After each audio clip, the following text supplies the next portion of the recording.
In this video, we're going to be showing you how to come into reclining side twist. So starting off on your back, your knees are bent and the soles of the feet are on the mat. Taking an inhale here, and on your exhale, drawing your knees towards your chest, picking your feet off the mat. Good. From here, we're going to extend the arms out to either side like an airplane.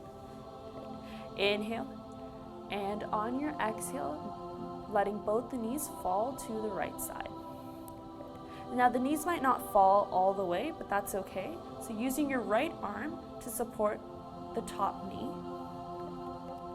and just relaxing here for 5 breaths.